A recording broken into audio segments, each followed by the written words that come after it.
We all know that talking, getting things off your chest, really does help, and a Shaftesbury hypnotherapist says the success of her first Walk and Talk for the Soul session has prompted her to offer to take locals on a stroll through the scenery of the Shaftesbury area every other Sunday to raise cash for one of our town's mental health charities, the Brave and Determined Company.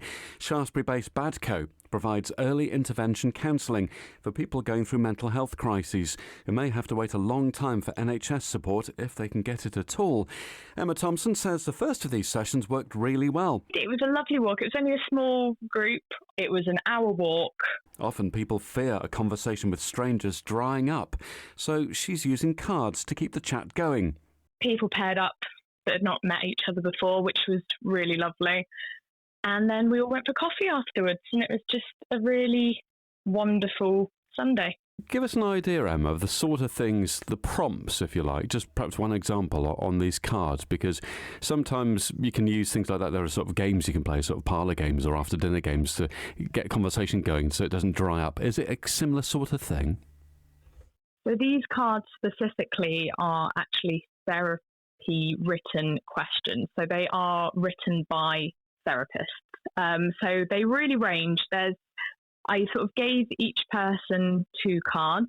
I'd sort of sorted them out, so some were light and some were a little bit heavier. So some of them may be a bit more of a hard-hitting question, but again, can be very open to interpretation. So you might have something like, what would your ideal birthday party look like? Now, that's obviously quite an innocuous question and it's sort of very light, but could go a bit deeper if you wanted it to.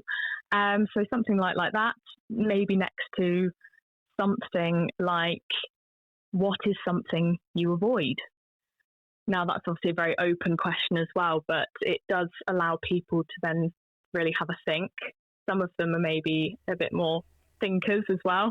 You'd have to take a second and take a step back and think, oh gosh, what does that mean? What do I actually think of that? But it really just allows people to start to talk about topics that perhaps they wouldn't normally just bring up in conversation. It's not really something you probably would ask a friend normally, is it? Like, what's something that you avoid all the time? It was quite interesting as well because some people said we only got through 2 of our cards.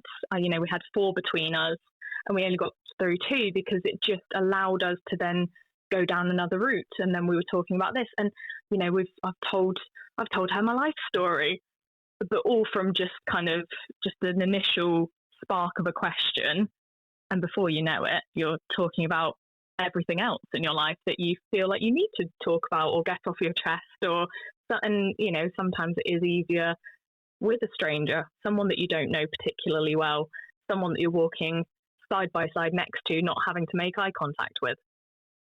And I suppose it's good that the cards didn't all get used, because it must be really difficult for you in this kind of group discussion if people clam up and come back with one-word answers, because there's only so much you can do to try and get a conversation going, isn't there?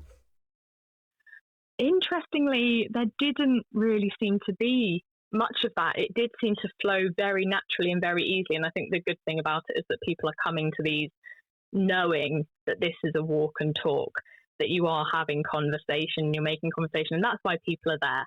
So they are coming for that want, that need. So I think it's very kind of natural in that sense as well. And just the prompt cards are just there as like a little extra helping hand. And you've got an excuse, I suppose, in that if you're unsure about how it's going to pan out, you don't want to reveal too much initially, you don't know how the land lies, who's going to be there, you can just literally concentrate on the landscape, can't you? You're there for a walk. Absolutely. It is, and it is really nice. We're doing different locations every other Sunday. Can you come if you just want to go for a walk with other people? Because not everybody has anything they really feel they need to address. That's an interesting thought. People might not think they have things that they want to address. Some people do find it difficult to open up and talk about things. This in particular, of course, is designed exactly for that. So it is really what it says on the tin. But I think if anyone's feeling a little bit sort of reserved or shy about this sort of like, well, I wouldn't even know what to say, or I might not be able to hold a conversation for an hour whilst we're walking. All I would say is, you will surprise yourself, and actually perhaps the person that you're paired up with really might need to be heard, and you might take on more of a role of a listener. But equally, you will benefit each other in some way. So even if you're feeling a little bit reserved about opening up and talking yourself, know that you being there might actually really benefit somebody else as well. Is it difficult for you walking and talking about these sort of things when you might be really concentrating on what somebody's saying and also have to look at your footing? It allows for kind of very natural pauses as well. So we went to Fontmell Downs for the first walk, and we did take a bit of a kind of a path that was a little bit narrow. So there was a bit of that, and you had to go in single file with your buddy. So there was a little bit of pausing, going up a hill and getting a little bit out of breath.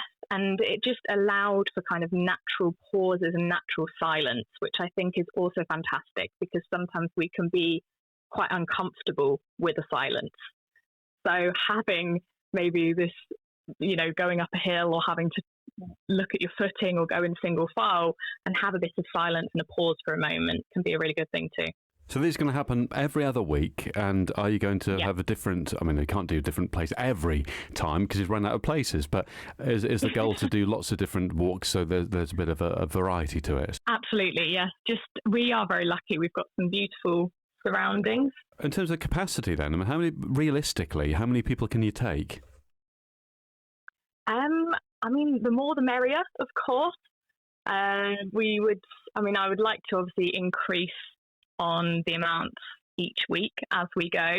We had 4 people coming last time, but a lot of people had sent their apologies and said, I'd really like to come for the next one. So I would love to just increase the number as we go. The more the merrier.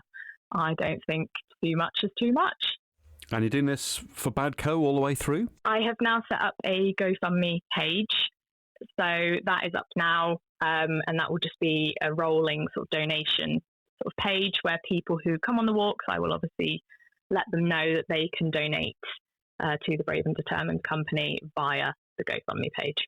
Well, well done you, Emma. That's quite a commitment in your life to do this for the charity every other week. It's actually, it brings a lot to me as well. I get a lot out of meeting new people and helping people create connection.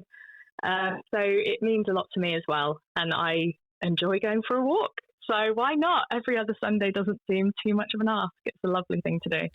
So how can you get in touch ahead of the walk on Sunday? I've got a sort of Linktree link. It's Emma Thompson Therapy, or you can find me on social media, Emma Thompson Therapy, and there will be advice and info there. So you can sign up, you pop your email address in, and then I just ping out an email to everyone on that list with a what 3 words before the event, so everyone knows where they're coming to. So as long as you've popped your email in, then you'll get all the info. The next one's going to be then Sunday the 19th. Have you thought about where you're going to go? So that one is in Shaftesbury. So we're going to do just a nice little circular walk sort of via kind of Brinscombe Lane, down maybe French Mill, and just do kind of a nice circular so we get some nice countryside views, but we're also quite centrally located for anyone who doesn't drive.